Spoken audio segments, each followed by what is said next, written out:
องค์อันเป็นสรณะที่เปิ่งตีเคารพนับถืออันสูงสุดในชีวิต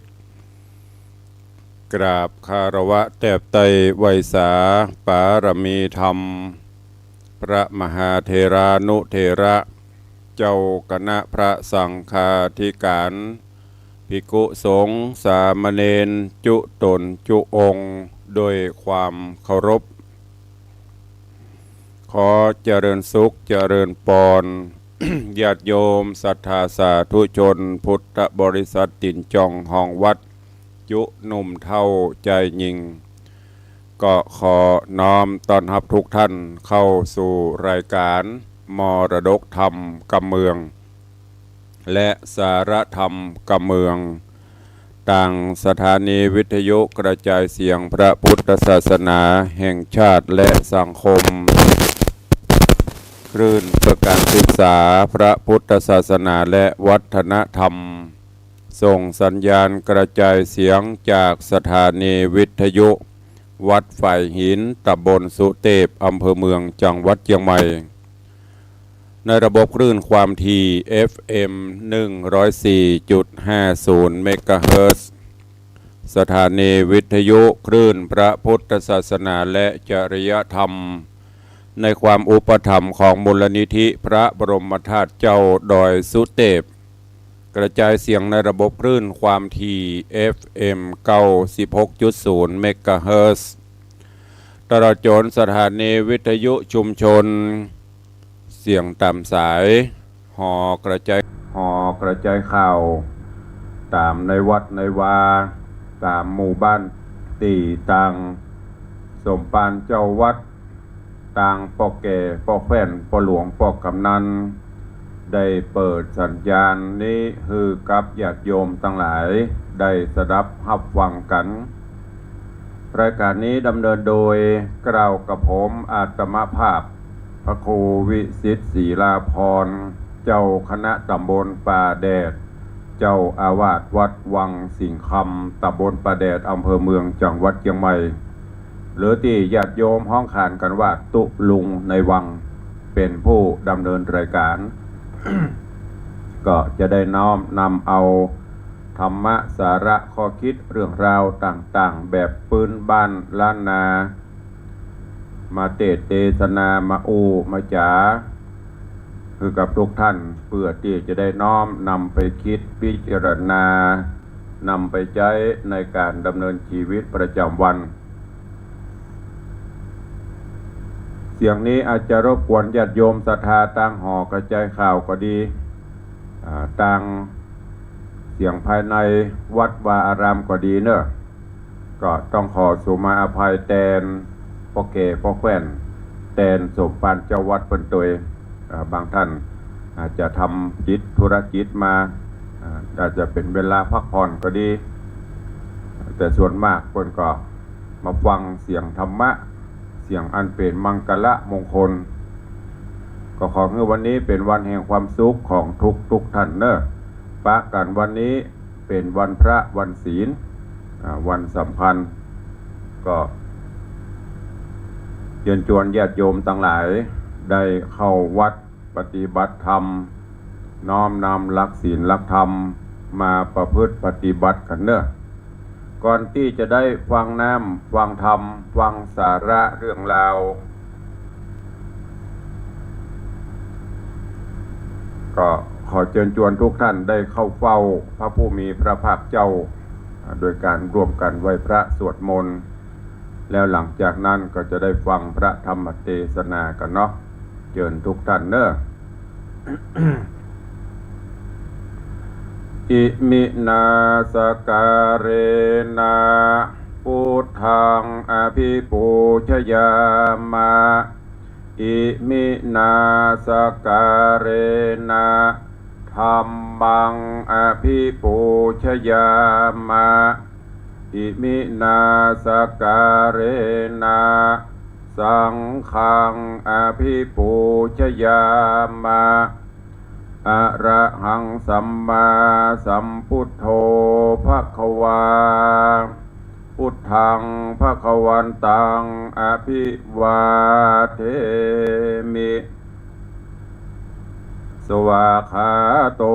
ภควตาธัมโมธัมมังนะมัสสามิสุปฏิปันโนภควโตสาวกสังโฆสังฆังนะมามิอันทมยังพุทธัสสะภควโตบุพภาคณมกาลังกะโรมะเสนะโมตัสสะภควโตอะระหะโตสัมมาสัมพุทธัสสะนะโมตัสสะภควโตอะระหะโตสัมมาสัมพุทธัสสะนะโมตัสสะภควโตอะระหะโตสัมมาสัมพุทธัสสะ อิติปิโสภควาอะระหังสัมมาสัมพุทโธวิชาจรณะสัมปันโนสุขโตโลกวิทูอนุตตโรปุริสธรรมสารถิสัทธาเทวมนุษสานังพุทโธภควาติสวากขาโตภควตาธัมโมสันทิฏฐิโกอากาลิโกเอหิปัสสิโกโอปัญญิโกปัจจตังเวทิตโปวินยูหิติสุปฏิปันโนภควโตสาวกสังโฆอุชุปฏิปันโนภควโตสาวกสังโฆญาญาปฏิปันโนภควโตสาวกสังโฆสามีจิปฏิปันโนภควโตสาวกสังโฆยะทิทางจัตตาริปุริสายุคานิอัฏฐาปุริสาปุคลาเอสะภควโตสาวกสังโฆอาหุนยโยปาหุนยโยทักขินยโยอัญจลีกาลนิโยอนุตตรังปุญญเขตังโลกัสสาติ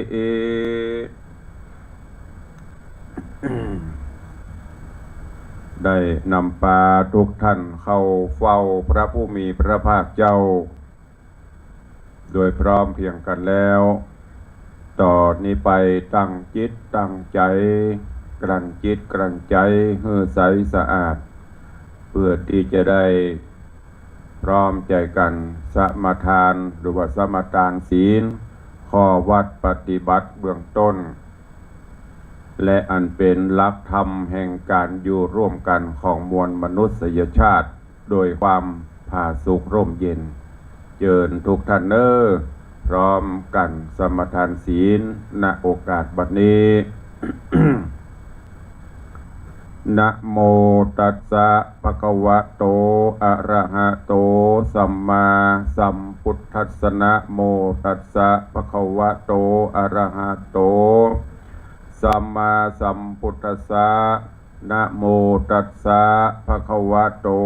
อะระหะโตสัมมาสัมพุทธัสสะพุทธังสรณังคัจฉามิธัมมังสรณังคัจฉามิสังฆังสรณังคัจฉามิตุติยัมปิพุทธังสรณังคัจฉามิตุติยัมปิธัมมังสรณังคัจฉามิตุติยัมปิสังฆังสรณังคัจฉามิตติยัมปิพุทธังสรณังคัจฉามิตติยัมปิธัมมังสรณังคัจฉามิตติยัมปิสังฆังสรณังคัจฉามิต ปานาติปาตาเวระมณีสิกขาปะตังสมาติยามิอะตินนาตานาเวระมณีสิกขาปะตังสมาติยามิกาเมสุมิจฉาจาราเวระมณีสิกขาปะตังสมาติยามิมุสาวาตาเวระมณีสิกขาปะตังสมาติยามิ สุราเมระยะมัชฌะปมาทัฏฐานาเวระมณีสิกขาปะตังสมาติยามิอิมานิปัญจสิกขาปตานิสีเลนะสุขติงยันติสีเลนะโภคะสัมปตาสีเลนะนิพพุติงยันติตัสมาสีลังวิโสทะเย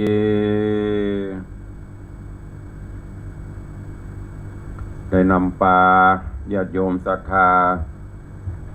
ร่วมกันไหวพระนพธรรมสมาทานศีลข้อวัดปฏิบัติเป็นที่ปริปุณังไปเนอวันนี้วันพระวันศีลวันธรรมสวนะเจิญจวนญาติโยมสาธุชนทั้งหลายเข้าสู่ร่มอารามขวงแก้วทั้งสามร่วมกันประพฤติวัดปฏิบัติธรรมทำบุญใส่บาตรสร้างบารมีธรรมสะสมแต้มบุญไว้ในโอกาสเสวยในภายภาคหน้าที่สำคัญก็คือการสร้างบุญกุศลสร้างความดีก็จะนำพามาซึ่งความสุขในที่นี้ก็คือความสุขใจเมื่อมีความสุขใจความสุขกายก็จะติดตามมาฉะนั้นเชิญชวนญาติโยมสาธุชนทุกท่านเด้อได้ประพฤติวัดปฏิบัติธรรมในโอกาสวันพระวันศีลวันนี้ก็มาฟังกันต่อ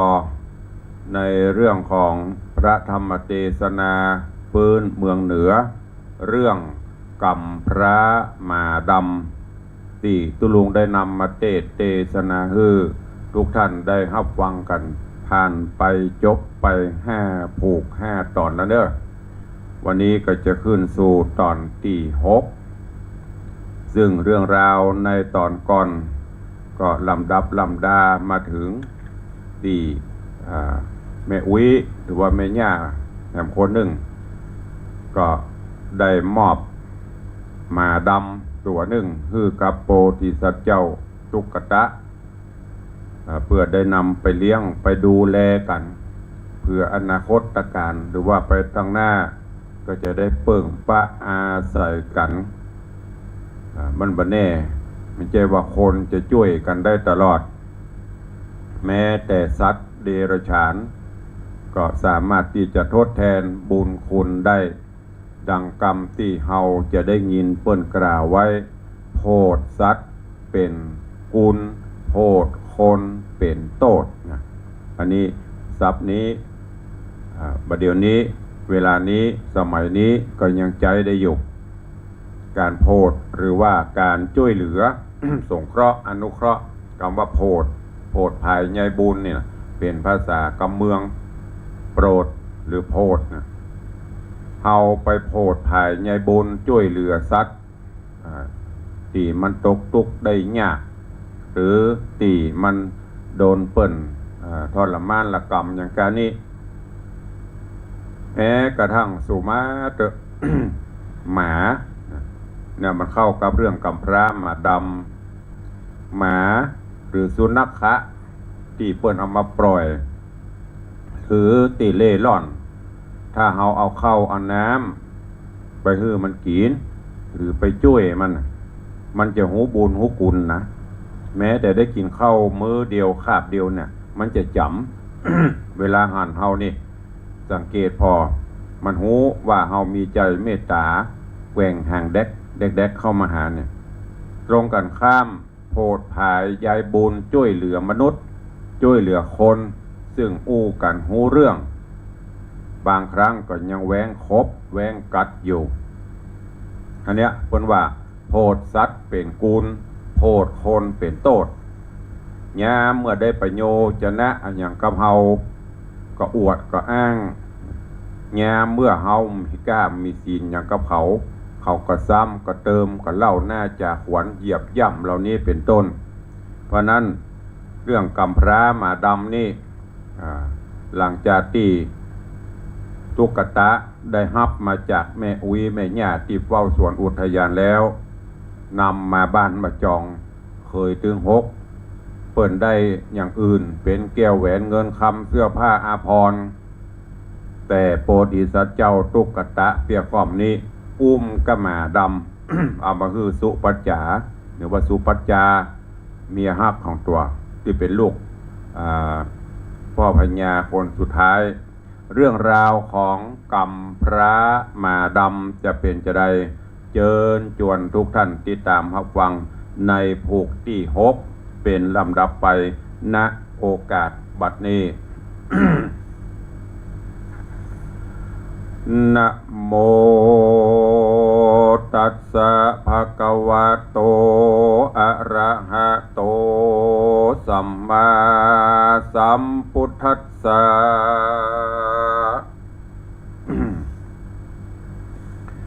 ลำดับธรรมบันเตสนาปาหอดกำพระมาดำปอดเข็นใจป้อพญาจำไปหากวางฟันในป่าถูกดุดาดลายประการแสนทุกพันบ่ใจน้อยสุปัจจายอดซอยเวตนาอัฏฐะในกาละนอนนามหาสัตโต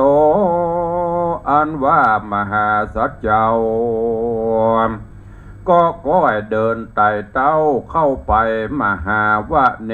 ในป่าใหญ่ไพรนาเปื้ออันไกล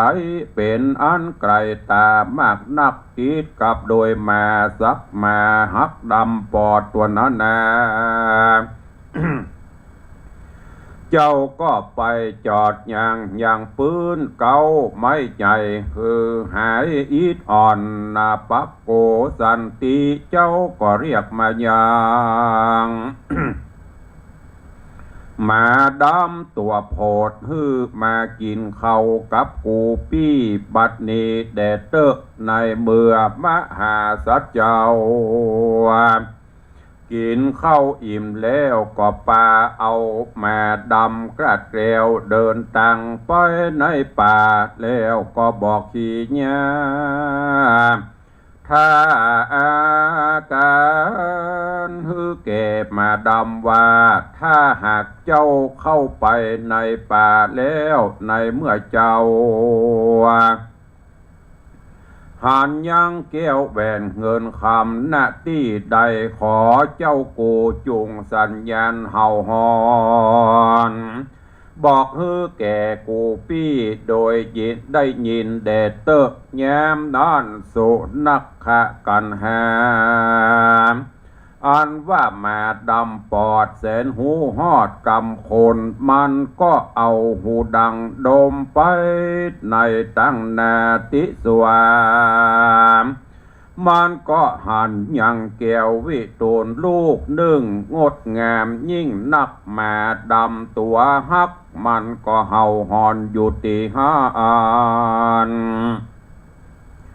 ตามกรรมถ้อยกรรมอันมหาสัจเจ้าหากสัญญาไว้ฮือแก่มันตั้งโสตัวอันว่ามหาสัจเจ้า ได้ยินยังมาดำปอดแห่งตนเห่าหอยเห่าว่าโหยหนนาฮือสัญญาณดังอ่านเจ้าก็เข้าไปดูที่จันตี้มาดำตัวนั้นเห่าติสวาม เจ้าก็เต้าหันยังแก้วเวตูนลูกหนึ่งเมรัสเมรังสีใส่ส่องแจ้งไปตัวบริเวณเจ้าก็ยอเกณฑ์เก็บไว้ใส่ในถุงห่อเข้าแห่งตน แล้วก็โหนปิกปอกคืนเมื่อสู่เฮือนแห่งตนพร้อมด้วยมาดำตัวฉลาดหูกำโคนเข้าตั้งหลายก็ปาการเดินปัจจะไปยังในเวียงในขณะยามนอนนาก็เป็นเวลาพระสุริยากลากลาดกร้อยตกต่ำค่ำลับดอยไปแล้วปอรุ่งแจ้งควายงามดีเจ้าก็ตักน้ำมาช่วยนาแล้วถ้ากินเข้าง่ายแล้วเดินสอดแอวไปแถมไปสู่ละแวกขอกแคมที่อยู่แห่งตนปันดังนางแก้วสุปัจจากับแม่ย่าเท่าเมื่อหันยางมหาสัจเจ้ากับมาดำปากันมาสู่เฮือนตนแล้วเข้าตั้งสองมีใจดีพองเพอวมาต้อนรับยังมหาสัจเจ้ายังตีนคันใดแล้วนางแก้วสุปัจจาก็ลงจากเฮือนมาฮับเอามหาสัจเจ้าขึ้นสู่บนเฮือนแห่งตนเจ้าก็ทารนอีดอ่อนมากนักเหตุว่าเดินต่างลัดมาไกลพร้อมกับหมากู้ใจดำปอดตัวนั่นกันว่ายังหายอิดอ่อนแล้วสาไอแย่อันว่าอีแย่ก็มา เข้าสู่หงครัวก็จัดแต่งดาเข้าน้ำโภชนะอาหารมาฮื้อแก่มหาสัจเจ้าการว่ามหาสัจเจ้าสะเวยอิ่มนำสำราญแล้วนางนอกแก้วสุปัจจาเมียฮักมหาสัจเจ้าปุตสีก็ถามว่าดูกะราพี่จะเอาแห่งน้องก็กูพี่จะต้องเดินนะก็พี่จะต้องเดินต่างเข้าป่าใหญ่ไพรโซนก็พี่จักได้หันใดอันใดมาพ้องจามหาสัจเจ้าจริงตอบแก่เมียแห่งตนว่าพัดเตดูราเมียฮักแห่งกูปี้เฮ้ยกูปี้ไปแอวป่าในคราวนี้กูปี้หังยังบ่ได้สิ่งอันใดมาสักสิ่งแต่ว่าได้แก้วต่างวิตุลแก่นเดียวเต้าอันปุณนาติว่าเสมในวันลุนรุ่งเจ้าเขาก็เข้ามาปรึกษากันตั้ง3 คนว่าแก้วลูกนี้ควรดีจักเป็นสัมปติของพญาจักรวรรดิราชาและบอกวันเอาเฮาจักเอาไว้ได้กวนหมู่เฮา จากนำไปถวายแก่พญาเจ้าตนเป็นป้อแห่งเฮาแดดเตอกันเข้าตั้ง3 เปิกษาถามกันแล้วเขาก็เฮือนางนอกแก้วสุปัจจาเอายังแก้ววิตุลลูกนี้นาเมื่อถวายพญาตนเป็นป้อกันว่าไปถึงยังห้องหอพระลงหลวงแล้วนางนอกแก้วสุปัจจา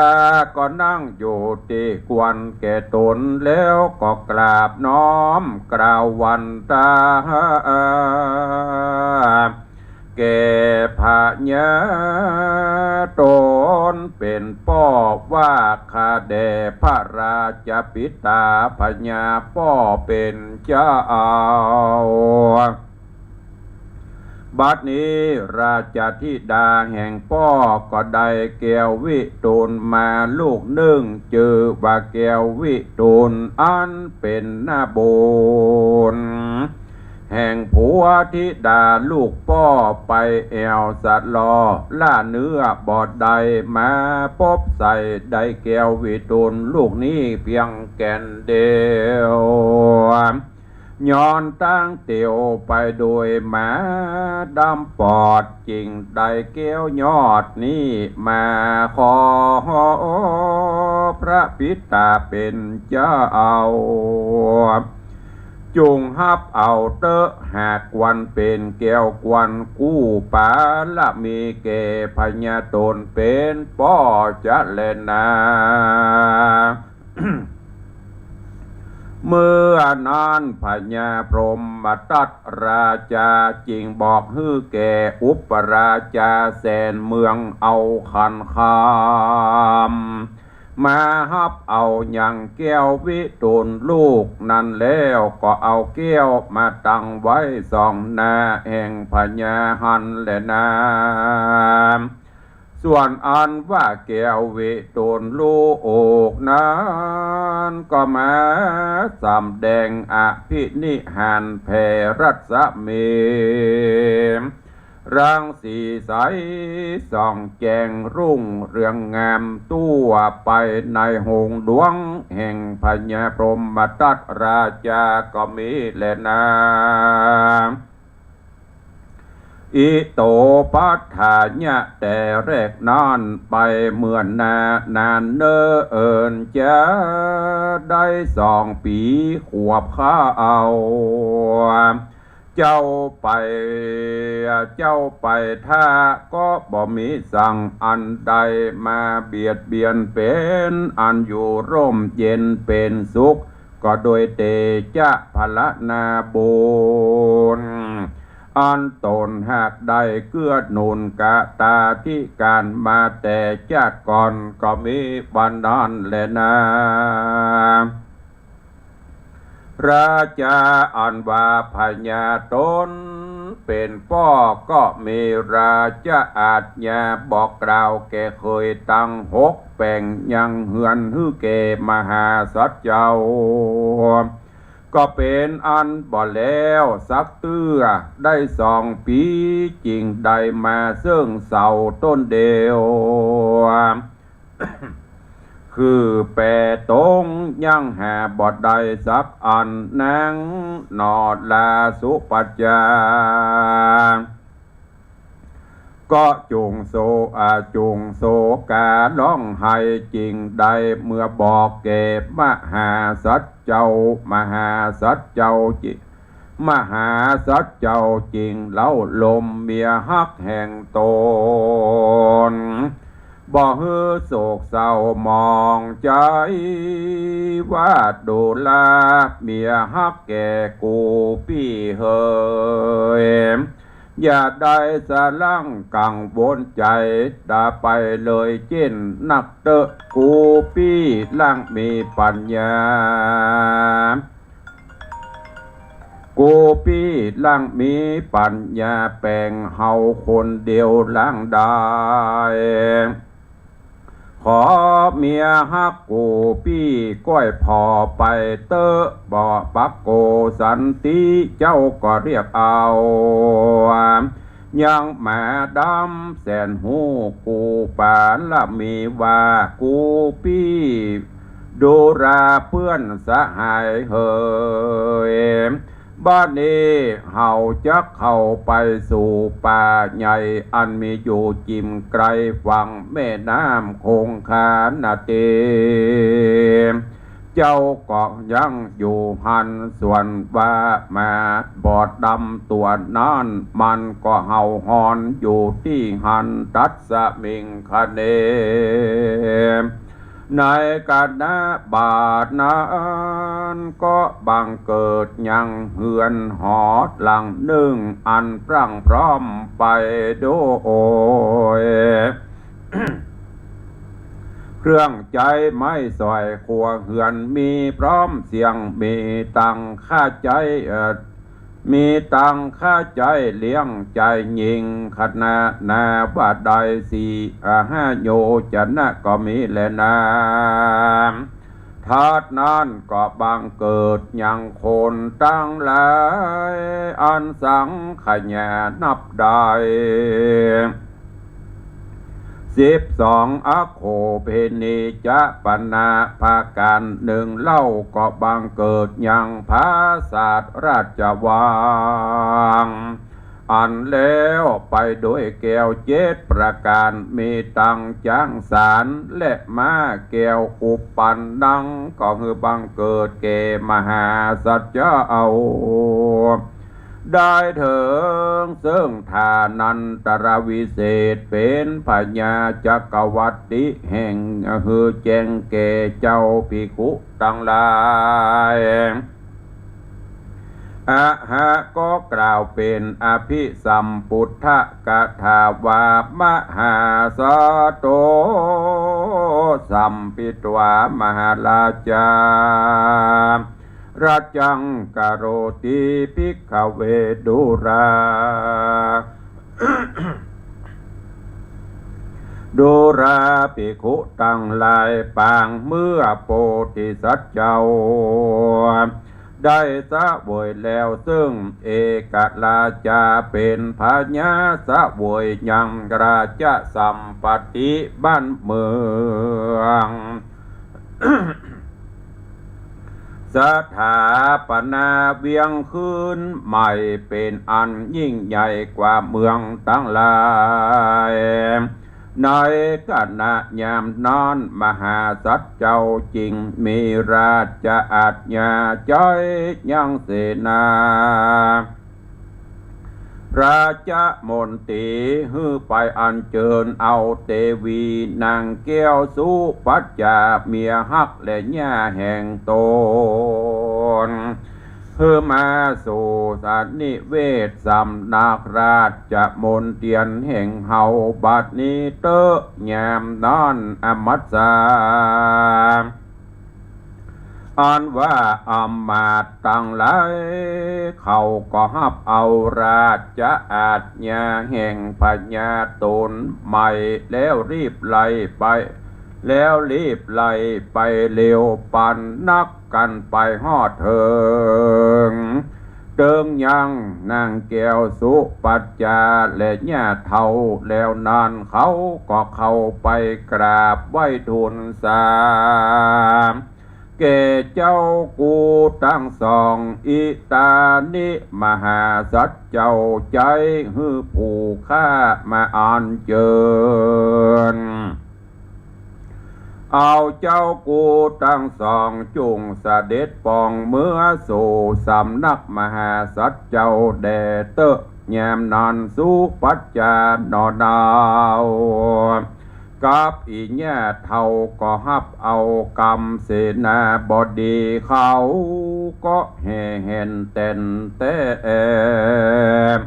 เขาทั้งสองแวดล้อมเต็มไปด้วยคนมากเปาะมากปวงหลวงลายตั้งยิ่งใจเดือดนั้นมีกองเข้าไปเขตห้องเบียงใหม่แล้วดังอ่านตัดที่นั่นเต็มไปโดยห่อเหือนเตตตองห้องพระศาสตร์ราชวังอันประดับไปโดยจอดน้อยและตุงใจตัวไปถึงเมืองกันวาดนางแก้วสุปัจจาเมียฮักกับเมธเฒ่าไปลอดแล้วเล่าดังอ่านมหาสัจเจ้าก็มาตอนฮับจับเอายังแขนแห่งนางสุปัจจาปิญญาภริญาแห่งตนขึ้นเมื่อสู่ตองพระโรงหอภาศาสตร์แห่งตน พร้อมกับด้วยแม่เท่าก็มีบานานและนาเนติตังขีญะอันกล่าวจาห้องเหตุธรรมเทศนาสุนักกะกันหากำพระมาดำผูกทวนหกขอปุงวางไว้เต้าอี้ก่อนและนาก็บังโกมจมเรศสเดชกำพระมาดำลำดับลำดามาเถิงยังผูกทวนที่หกจบปริปุณนังไปเรื่องราวเนื้อหาสาระในตอนนี้โพธิสัตว์เจ้าถ้าเป็นกรรมบ้านเฮาก็คือวันว่าโป้นขอดโป้นเรื่องราวให้หายชีวิตที่ทุกข์ระกำลำบากมาเมินตอนนี้ก็จะได้รับความสุขกายสุขใจโดยการที่มีมาดำปอดกู้ชีวิต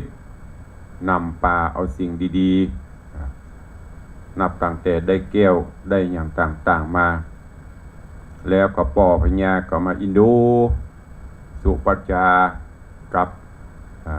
ลูกเขยล่าก็คือตุกตะสั่งฮื้อเขยถึง6 คนตลอดจนตั้งเหล่าข้าทาสชาวบริพาร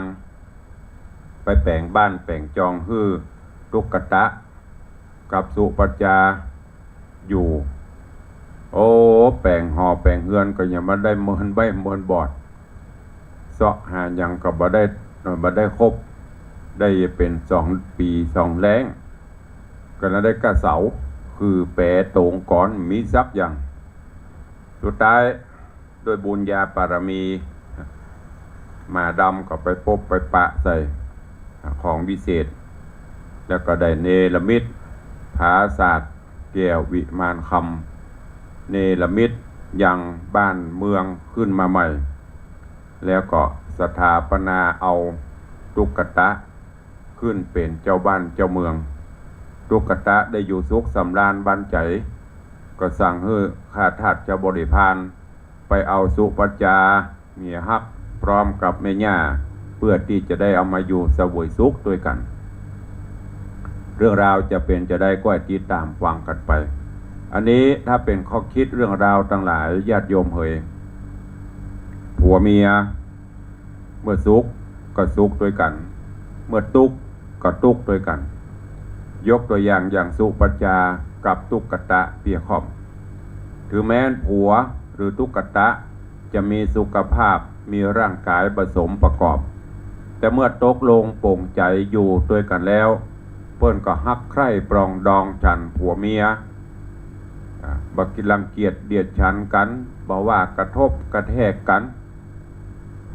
เอาใจซึ่งกันและกันเป็นกำลังใจซึ่งกันและกันช่วยกันฮิช่วยกันหาช่วยกันเสาะว่าสร้างหลักสร้างฐานครั้นเมื่อตุกตะได้ไปเป็นได้ดิบได้ดีมาก็บ่ลืมนำปลาเอาเมียเอาแม่ย่าไปอยู่ไปเฝ้า นี่แหละญาติโยมทั้งหลายแต่ปกติสมัยนี้คนเฮานี้จะรู้จักเอาตัวรอดบางครั้งผัวอยู่ด้วยกันเมียอยู่ด้วยกันได้สุขได้ทุกข์ด้วยกันมาแต่วันใดวันหนึ่งเกิดอุบัติเหตุมีอะไรอย่างที่ดีๆเข้ามานี่อาจจะตั้งผัวก็ดีตั้งเมียก็ดีเริ่มที่จะมีความคิดจะปลีกจะล้างกันนะดังตัวอย่างที่เราได้หู้ได้หันกันมาบางคนบางท่านธุรกิจอาจจะล้มเหลวแทนที่จะช่วยกันคิดโอ้สมพิษหัวกันตึงวันความเครียดความอย่างวันนี้ต้องใจปัญญาเนอะปัญญาเขาคิดพิจารณาช่วยกันแก้อย่างที่เขาได้ยินเพราะว่าปัญหาทุกอย่างมีทางแก้ก้อยๆแก้ไปที่สำคัญก็คือกำลังใจ อย่างที่เขาได้ยินว่าของเพลงกำลังใจอย่างก็จ้างเถอะถ้ากำลังใจดีนะมันมีกระจิตกระใจที่จะต่อสู้ฝ่าฟันกันไปดูแลเอาใจกันไปเข้าใจกันเนอะผัวเมียครอบครัวเฮาถ้าเฮาไปช่วยกันปรึกษาหารือไปช่วยกันหาทางมันก็จะได้มีแต่ความเดือดร้อนปีหูสองน้องหูหนึ่งผัวเมียหูจักกันปรึกษาหารือกันสิ่งหายมันก็จะค่อยคลายไปเหมือนอย่างตุ๊กตากับสุปัจจาสุปัจจาถึงแม้ว่าจะเป็นลูกพญาเจ้าเมืองแต่มาอยู่กับตุ๊กตาเปิ้นก็บ่ได้เดือดร้อนพร้อมรับสถานการณ์ที่เกิดขึ้นสุดท้ายมาก็จะได้ดีเนอะก็ฝากไว้เป็นข้อคิดกับญาติโยมศรัทธานาบุญทั้งหลายได้นำไปคิดพิจารณาเพราะว่ายังจะเกิดขึ้นก็ตามเนอะเฮาอยู่ด้วยกันฉันผัวเมียเป็นกำลังใจซึ่งกันและกันไปเถอะปรึกษาหารือผัวเป็นกำลังใจให้เมียเป็นกำลังใจให้ผัวหรือว่าในครอบครัวเฮาลูกเต้าดูแลเอากันไปสุดท้ายความสำเร็จผลก็จะเกิดขึ้นฝากเป็นข้อคิดกับทุกท่านตัววันนี้เป็นวันพระวันศีลหลายท่านหลายคนก็ไปประพฤติวัดปฏิบัติธรรมเพื่อน้อมนำเอาสิ่งที่ดีสู่ชีวิตปัจจุบันนี้อย่างที่ตุลุงได้บอกไปนอกจากนำศีลนำธรรมหลักธรรมคำสอนแล้วก็คงมีอย่างอื่นเอาศีลธรรมมาปฏิบัติแก้ไขสถานการณ์ต่างๆได้เนอะก็แต่เมื่อกี้วันนี้เนอะญาติโยมทั้งหลายพี่น้องตังเชียงใหม่เขาเป็นรักหรือว่าทางภาคเหนือหุ่นเหนือเขานี่ก็จะได้มีโอกาสเป็นมังกละบุญกุศลครั้งหนึ่งในชีวิตได้ไปกราบไหว้พระบรมสารีริกธาตุและพระบรมธาตุของพระอัครสาวกซึ่งตอนนี้เปิ้นก็ยังอัญเชิญประดิษฐานเพื่อญาติโยมได้ไหว้สาที่กรุงเทพมหานครแล้วก็จะได้อัญเชิญมาประดิษฐานที่หอคำหลวงหรือว่าพืชสวนโลกก็ตั้งแต่วันที่4เป็นต้นไปนั่นก็เชิญชวนทุกท่านเนอะได้ไปไหว้สาบูชาพระบรมสารีริกธาตุโดยทั่วกันวันนี้ที่วัดดอนจันทร์ตำบลตาสลาอำเภอเมืองจังหวัดเชียงใหม่ก็จะมีพิธีถวายการต้อนรับตราตั้งเจ้าคณะอำเภอกัลยาณิวัฒนาซึ่งท่านเจ้าอาจารย์เจ้าคุณพระประชานาถมุนีวิได้รับบัญชาแต่งตั้งเป็นเจ้าคณะอำเภอกัลยาณิวัฒนาแต่วันนี้ก็มีพิธีทำบุญทักษิณาทานอุทิศกัลปนาผลให้ครูบาอาจารย์อดีตเจ้าอาวาสผู้มีพระคุณวันนี้วันนี้หลวงพ่อพระเดชพระคุณหลวงพ่อเจ้าคุณพระพรหมเสนาบดีเจ้าคณะภาค7รองเจ้าคณะภาคเจ้าคณะจังหวัดผู้บังคับบัญชาระดับผู้ใหญ่ก็จะได้มอบตราตั้งแล้วก็มีพิธีถวายการต้อนรับที่วัดดอนจันทร์เนอะก็เชิญชวนสาธุสิษย์ญาติโยมศรัทธาผู้เคารพนับถือของท่านเจ้าอาจารย์เจ้าคุณพระประชานาถมุนีได้ไปร่วมถวายมุทิตาสักการะโดยพร้อมกันวันที่9 มีนาคมนี้ทางวัดฉิมพลีวันต้นงิ้วตำบลสันพักหวานอำเภอหางดงก็จะได้มีพิธีทำบุญเฉลิมฉลองตราตั้งพัดสมณศักดิ์พระฐานานุกรมที่พระครูสมุของท่านพระครูสมุทวัชชัยท่านรองเจ้าอาวาสวัดฉิมพลีวันต้นงิ้วเนอะก็เชิญชวนญาติโยมศรัทธาที่รู้จักมักคุ้นเคารพนับถือไปร่วมถวายมุทิตาการในคราวนี้โดยทั่วกันในตอนนี้ก็ขออนุญาตไปตักไปตาย พี่น้องญาติโยมศรัทธาต่างบ้านต่างจองซึ่งก็เข้ามาชมเข้ามาติดตามกันหลวงหลายอยู่ รู้สึกว่าต่างโทรศัพท์ของตุลุงจะค่อยมีปัญหาหน่อยมันบ่ค่อยเวลาเราพอเข้าไปแล้วมันจะหลุด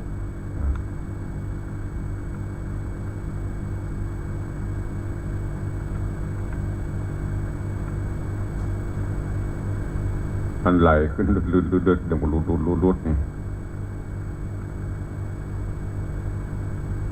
วันนี้ก็มากันหลวงหลายถึงครูบาอาจารย์ท่านเจ้าเนอะเจริญปอนคุณโยมสลินทิพย์โยมสลินทิพย์บุญเลิศน้อมกราบไหว้สาธุเนอะเจริญปอนน้องคนเดิมกราบไหว้เจ้าสาธุเจริญปอนเนอะเจริญปอนคุณโยมแม่นวลศิริหินเขียวกราบไหว้เจ้าสาธุเจริญปอนน้อมกราบไหว้หลวงพ่อท่านพระครูหลวงพ่อรองเจ้าคณะอำเภอสันทราย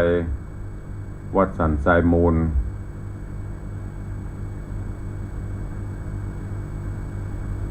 เจริญปอนมาน้อมกราบถวายการต้อนรับไหว้บารมีธรรมหลวงพ่อเน้อ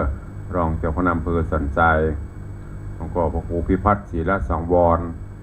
วัดสันทรายมูลได้เข้ามาร่วมเป็นกำลังใจกราบถวายการต้อนรับตัวเองเจริญปอนต้อนรับคุณโยมชนจันทร์ซอนคำเจริญปอนต้อนรับโยมทองคำที่วงคำเนอะน้อมกราบไหว้สาธุเจริญปอนเจริญปอนคุณโยม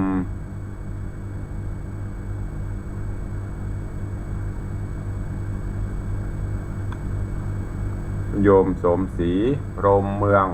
เจริญปอนคุณโยมวิไลใจแก้วเจริญปอนโยมพินันล่าพินันจรันปิยะจันทร์พินันบาวาสาตุตุลงปีใหม่เมืองปีนี้เสวียนเจดีย์ทรายเหมือนเดิมอนุโมทนาเนอะพินันพร้อมก็โดยพี่น้องโดยซิวโดยมีพินันจรันปิยะจันทร์เป็นเก้าเป็นประธานได้จัดสร้างเสวียนเจดีย์ทรายปีใหม่เดือนหน้านี้แล้วนะจะได้นำมาถวายหลายปีเนอะพี่นานเพื่อเป็นเจ้าภาพขอบพระคุณบุญรักษาเนอะอุทิศบุญกุศลพ่อนันปันแม่บัวไหลปิยะจันทร์สาธุเนอะในมาถึงเสวียนพูดถึงเรื่องปีใหม่ก็มีญาติโยมถามตุลุงมาเหมือนกันปีนี้มีการจัดทำไม้กำใหญ่กำหลวงกำโจกจตากำปรมีธรรมสืบอายุก็มีเหมือนเดิมเนอะพี่น้องศรัทธาอีพ่ออีแม่ตั้งบ้านตั้งจองก็ดีตั้งหน้าจอ Facebook ก็ดีอยากจะเป็นเจ้าภาพจับจองเป็นเจ้าของไม้กำใหญ่กำหลวงก็ทำเท่าที่ญาติโยมสั่งมาเป็นไม้กำใหญ่เนอะไม่ใช่ไม้กำนิ้วนะนิ้วน้อยจะไม้กำใหญ่ประดับประดาตกแต่งเขาทำกันมาทุกปีต่ออายุอยู่ดีมีสุขกันมาปีนี้ก็ต่อไปแหมเนอะเหมือนดังเขาไปต่ออายุใบขับขี่นะกะเพิ่นต่อเป็นปีอ่ะถ้าเขาบัดต่อมันหมดอายุขี่รถมีใบขับขี่เพิ่นก็ยับเหมือนเดียวกันนี่เขาก็ต่ออายุของเขาไปตามคติความเชื่อเนอะตุลุงบ่ได้บังคับมีญาติโยมศรัทธาถามมาขอมาเพราะเคยเป็นเจ้าศรัทธากู้ปีนี้ก็เหมือนเดิมใครจะใครจะเป็นเจ้าภาพก็จับจองได้โทรศัพท์เข้ามาสั่งได้ตุลุงก็จะฮื้อผู้เฒ่าผู้แก่ศรัทธาเปิ้นจัดการฮื้อเนอะเหมือนเดิมอย่างพี่นานนี่หลายปีละ5-6 ปีมาแล้วก็แปลงเสวียนวัดตาลฮื้อกู้ปีอนุโมทนาบุญตัวเนอะเจริญปอนโยมอัมพรกันทมีเนอะโยมอัมพรกันทมีได้เข้ามาติดตามเป็นกำลังใจแล้วก็มีโยมพินาดิโสมเตปินกราบไหว้ฮับปอนยามเจ้าสาธุเจริญปอนโยมประภักเนอะโยมประภักก็เข้ามาเป็นกำลังใจถึงวันเจริญปอนคุณโยมสุมาลีพูดงามน้อมกราบไหว้สาธุเจริญปอน เจริญพรโยมพี่หมอมัทนาอัมพันธ์กราบไหว้สาหลวงพ่อสาธุเจริญพรเนอะเจริญพรโยมชิดชบากราบไหว้สาเจ้าสาธุเจริญพรเจริญพรเนอะจันทร์ศรีพรณวงศาวันนี้วันหยุดเนาะจันทร์ศรีพรณวงศาวันนั้นหันเปิ่นไปอย่างก็ ตัวหลวงเลยแซวเล่นมันไปนั่งทานอาหารก็มีตึงอะไรอย่างมันห้องอะไรอย่างปูกุ้งตัวใหญ่ๆนะเลยแซวเล่นมาจัดมาถวายเพลงสักชุดนะมาได้กับฮังเลมาได้กับต้มจืด ที่เขาเพื่อไปนั่งทานนี่ปดโตปูตัวบะเล่นกุ้งตัวบะเล่นเต็มถาดเนาะตัวลุงมาได้กับฮังเลตัวลุงเลยเซลเล่นอาจารย์เปิดวันนั้นสาธุเนออาจารย์ศรีพรณวงศาเข้ามาฟังตามฟังธรรมตัวเองเจริญพรโยมแม่วิน้องแฮกเกอร์แม่วิน้องแฮกเกอร์เจริญพรโยมเพชรเจริญพรโยมปัทมาแจมโลเจริญพรโยมจันสายแปลงหลวงแล้วก็โยมแม่เกียงคำรุ่งไพโรธเจริญพรเนอะทุกท่านที่ได้เข้ามาติดตามรับชมรับฟังกันในวันนี้ขอบพระคุณทุกท่านตลอดจนครูบาอาจารย์ตัวเองที่มาเป็นกำลังใจในการฟังฟังธรรมต่างหน้าจอ Facebook ไลฟ์ขอบคุณเจ้าของ Facebook ด้วยเนอะเพราะว่าจะเป็น Facebook ไลฟ์ของหลักๆก็คือ Facebook ไลฟ์ของธรรมะคลายเครียด Facebook ไลฟ์ของทีวีวัดฝ่ายหิน Facebook ไลฟ์ของท่านอาจารย์พระครูสมุวิสุวัฒน์วรกิโจ Facebook ไลฟ์ของธรรมะภาคเหนือตลอดจน Facebook ของ FC แฟนรายการทุกท่านที่ได้เข้ามา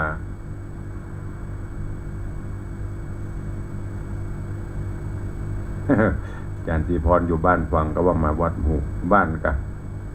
สาธุอนุโมทนาตัวเองแต่ลังมีโอกาสเนาะตามคำขอตามคำสั่งไม่ใช่คำสั่งคำขอ เอาละจะไปทางบ้านทางจองก่อนที่จะไปทางบ้านทางจองก็อนุโมทนาขอบคุณแห่งกรรมเนอะการที่ตุลงได้เชิญชวนญาติโยมได้ร่วมโครงการในการที่ ตุลงจะได้ร่วมกับคณะศรัทธากรรมการบริหารวัดวังสิงห์คำจะได้ช่วยกันแฝงช่วยกันสร้างกุฏิสงฆ์โฮงหลวงเนอะเชิญชวนทุกท่านร่วมโมทนาสาธุสมทบบุญร่วมกันขอบคุณกับพ่อเฒ่าพงแม่เฒ่าบัวเงินบุญชัยเนอะร่วมโมทนาบุญ1,000 บาทวันนี้อย่ามาเจ้าขอให้ยำได้บอกเขาเดี๋ยวตะเล่ละเจริญพรภาษาเจ้ารันตะคูแม่อุ้ยแอกเกิดเจ้าฟังอยู่เจ้าแม่อุ้ยอย่างก็แม่อุ้ยให้เกิดแม่อุ้ยแฮกเกอร์เจ้าแม่อุ้ยน้องว่าใดอยู่บางยิ้วยังกระเป๋าเจ้ายังตัวจะไปไหว้แล้วเจ้าสาธุอนุโมทนาบุญเด้อสาธุเจ้าแม่อุ้ยน้องแฮกเกอร์นี่พอเป็นฝรั่งเกิ่งไทยเกิ่งจะไปเตรียมตัวจะไปวัดอนุโมทนาสาธุเอาสายต่อไปเอาใครจะอู้ตัวตุลุงเด้อเปิดสายน้ำไม้ต่างบ้านต่างจองใครจะอู้ตัวตุลุงก็เข้ามา0817836540สดร้อนจากเตาในวังเจริญพรสายที่2จากไหนเอ่ยบ้าน7 ยอดสายที่2ปกติเหมือนเดิมสาธุเด้อแล้วฟังอยู่นะเจ้าสายที่2จาก7 ยอดสายต่อไปสายที่3เจริญพรไม่สาเจ้าท่านพระครูจาก7 ยอดก็มาจ้างขี้ให้เจ้าสาธุอนุโมทนาเด้อใหญ่เพลินเพื่อนเกษตรตะกี้จาก7 ยอดเดี๋ยวไปจังเขียนสายที่4มีก็ถึง10 สายก็วันนี้สายที่3ผ่านไปจากยายเพลินเพื่อนเกษตรจังเขียนสายที่4มีไหมมีอยู่สายที่4เจริญพร สาเจ้า มาแล้วอันนี้แฟนเขี้ยวหล่อนแฟนเขี้ยวหล่อนไม่ใช่แฟนพันธุ์แท้นางสาวจันคำแสงบุญว่าใด เจ้าคิวมีแล้วเจ้า เขี้ยวก็มีละเนี่ยแฟนพันธุ์หลุดแฟนพันธุ์แท้สาธุเนอะ เจ้าไว้สาเจ้าน างสาวจันคำแสงบุญปิดท้ายวันนี้มี4 สาย 5 สายต่างบ้านต่างจองขอบคุณอนุโมทนาบุญเทพเสด็จเจริญปอนปิดท้ายวันนี้ เจ้าไว้สาเจ้า